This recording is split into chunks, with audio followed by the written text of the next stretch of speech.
Pourquoi les Africains ignorent leur histoire? Dans cette série de vidéos, je vais vous expliquer 5 raisons parmi tant d'autres.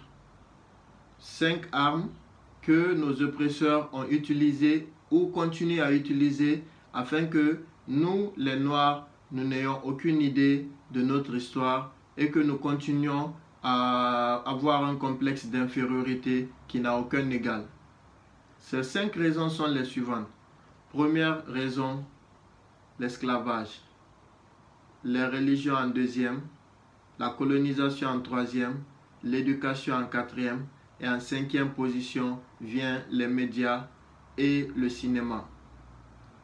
Donc si tu tombes sur une des vidéos, je t'invite à aller sur la chaîne à regarder les 4 autres vidéos que tu n'as pas eu la chance de regarder directement, dans lesquelles nous allons expliquer l'impact de ces 5 éléments, de ces 5 armes utilisées par nos oppresseurs pour nous mettre au bas de l'échelle.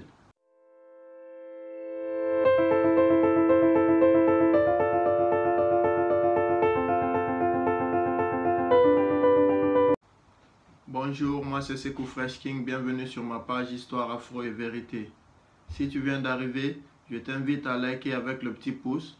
Abonne-toi, active la notification pour ne rien rater de nos prochaines vidéos. Dans cette série de vidéos, je vais vous expliquer comment est-ce que les Africains ont pu oublier leur histoire. Car nous ne savons rien de l'apport de l'Afrique, des Africains afro-descendants dans l'histoire de l'humanité, et les raisons sont les suivantes.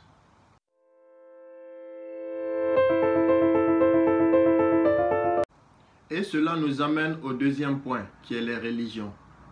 On ne peut pas dissocier l'esclavage des religions, parce que c'est les religions qui étaient l'argument de ces esclavagistes. Prenons le cas des Arabes. Quand ils arrivaient chez nous, ils disaient à travers les razzias. La razzia, c'est l'expansion de l'islam, la propagation de l'islam sur le monde. Ordonnée par les califats, la califat qui existait à l'époque.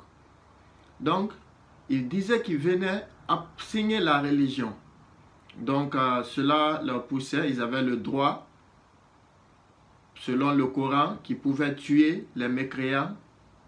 Ils pouvaient faire tout ce qu'ils voulaient, ils pouvaient les réduire à l'esclavage, ils pouvaient prendre leurs biens, ils pouvaient violer les femmes, parce que déjà une femme esclave, le maître avait le droit absolu sur la femme esclave. Ils pouvaient avoir des rapports sexuels avec lui sans qu'il ne soit condamné par le Coran. Donc, vu que tout le monde était musulman chez eux, le terrain propice c'était l'Afrique. Mais ce n'était pas une expansion. Par contre, c'était un pillage. Ils venaient détruire les civilisations, voler la soie qui n'existait pas à l'époque chez eux, l'or, les dattes et bien d'autres richesses qui existaient ici.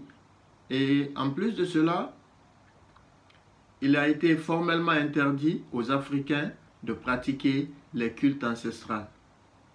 Donc cela faisait que la culture africaine était diabolisée. On disait que c'est Shaitan. C'est le cas des Occidentaux aussi.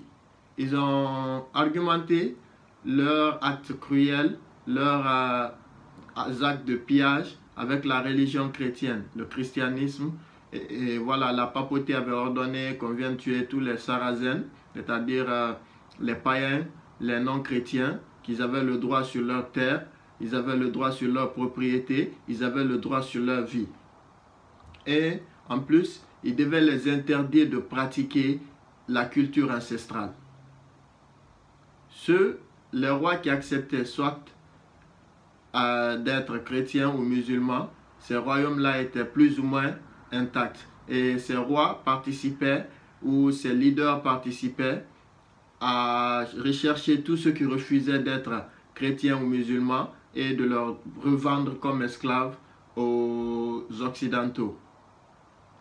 Et c'est ainsi que la traite s'est propagée. Au fil des générations, les gens n'avaient plus le courage de pratiquer le culte ancestral. Ils n'avaient plus le courage ils n'avaient plus la possibilité même d'enseigner comme ça se faisait chez nous. La tradition s'enseignait de génération en génération. Maintenant, imaginez-vous, pendant 500 ans, soit à 8 générations, en train de fuir l'oppression, en train de fuir les esclavagistes, vivant dans la forêt, allumant des feux pour pouvoir se réchauffer.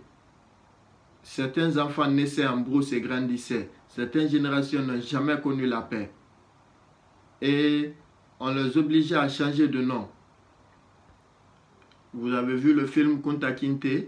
Kunta Kinte qui a subi tout genre de torture afin d'accepter son nom Toby.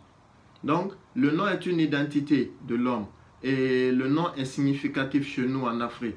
Donc, quand tu perds déjà ton nom et que tu portes un nom arabe ou un nom occidental et que ton enfant porte un nom arabe ou occidental, après 3 générations, un nom authentique africain devient un vilain nom, un nom de shaitan ou un nom satanique.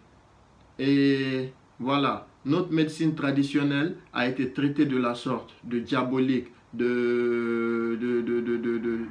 ne sais même pas quoi dire, mais ils ont été traités de tous les noms.